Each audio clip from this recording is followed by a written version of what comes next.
talk about people, they said munkarat wa mukhalafat fi shahr al-siyam, things people do against their siyam, reduce the word, or something will invalidate the siyam. Okay, shabab. So the siyam, people in the month of Ramadan, there's like a few types of people, few types. One of them, one type or one group, they're waiting for Ramadan patiently. So the closer Ramadan comes, the happier they are. Really, they prepared mentally, physically, and for even prior to Ramadan. As you know, the preparation starts from the month of Sha'ban by fasting, making more reading Quran, making dhikr, qiyam, and so on. So when comes Ramadan, they are well prepared for the month of Ramadan. They increase even more in the month of Ramadan. As you know, the shayateen are chained in the month of Ramadan, so it'll be easier for them. So they give more salah, more charity, more ibadah, more reciting the Quran. As you know, the imams used to recite the Quran 20 times and 30 times, and Imam Shafi'i rahimahullah 60 times, and so on. And because this is a special time, they take advantage of it. And for example, and they did not invent this. Rasul sallallahu alaihi wasallam said in the hadith of Sa'd bin Abbas radiallahu anhu, he was describing the situation of our Prophet sallallahu alaihi wasallam. He said, "Kana ajwad ma yakun fi Ramadan. Kana ajwad al-nas." Always Rasul sallallahu alaihi wasallam, more generous person ever existed. They talk about Hatim al-Ta'i and others, but there's no one more generous than him. He said, وَكَانَ أَجْوَدْ مَا يَكُنْ فِي Ramadan. He was even more generous than Ramadan. And Jibreel used to meet him every night. Of course, resemble Rasul sallallahu alaihi wasallam, turih al-mursala, like nice breeze. Nice breeze, like imagine you're in a room, you have AC in the hot summer. So this will make the room better. But imagine when the weather nice. He said his khair, his goodness will affect everyone. Everyone will touch or basically benefit out of his generosity. Sallallahu Alaihi Wasallam. And he said he meets Jibreel every night, and reciting the Quran to Jibreel and so on. And the other group or type of people, they Ramadan and outside Ramadan, they are the same. Did not get affected by Ramadan, didn't feel like I want to do more. Everything, subhanAllah, just like normal, nothing. So basically, they lost a huge opportunity from Allah subhanahu wa ta'ala, which is something you cannot make up. You were supposed to take advantage. Allah gave you the opportunity to be alive. All what they do, think about eating, drinking, preparing for fitar, iftar, and so on. This is not what the Siyaam or the month of Ramadan for. So they did not utilize or took advantage of the time, which is Allah subhanahu wa ta'ala gave the opportunity to be alive. And there's other group, the third group. This is may Allah protect us from that. Said, لا يعرف الله إلا في رمضان. All what they do, they come only in Ramadan. All year long, they have nothing to do with the masjid, with siyam, with qiyam, with salah, and so on. When Ramadan comes, you see in the first one, they more energetic than the regular person in the masjid. Ramadan is different to them. They come every single day. Of course, you never want to discourage these people. I'm talking about people only worship Allah, because these people, they have good in them. They came in Ramadan. But you don't want to be like that. They have good in them, they came in Ramadan, and those people, they don't come for Jum'ah or Jama'ah or anything like this. But they come from Ramadan, give them the opportunity, give them the chance. I don't like to push them, say, they said newcomer, they only the Ramadani people. No, we didn't say it. But unfortunately, there's a group like this. After Ramadan, because when you are soft to them, talk to them nice, greet them, welcome them, they will come because they have this part of them good. But truly, subhanAllah, this is not the right one. Talk about the group, they come in Ramadan only, and outside Ramadan, there's no salah, no siyam, nothing. I'm not talking people, they come increased in Ramadan. Talk about only worship Allah in Ramadan.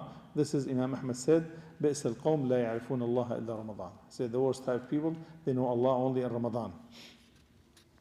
And this basically, this is they're deceiving themselves rather than deceiving Allah subhanahu wa ta'ala.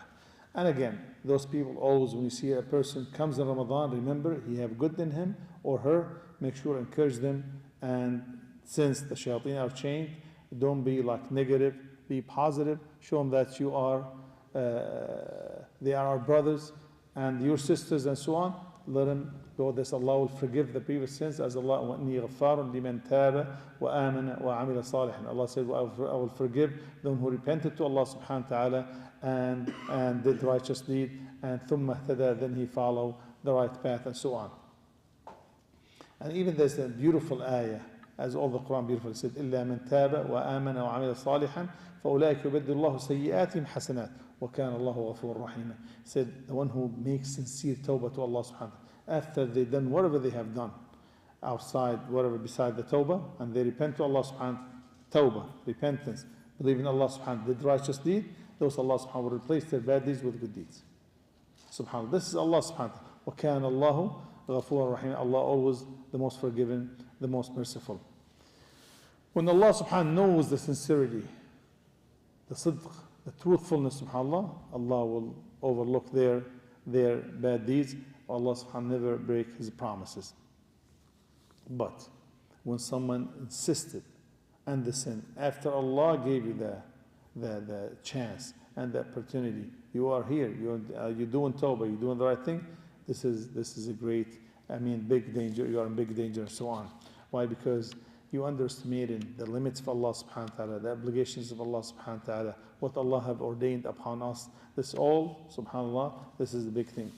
And the other group, the other type, all what they fast, they abstain from eating and drinking. That's what they do. And they don't think about anything outside this.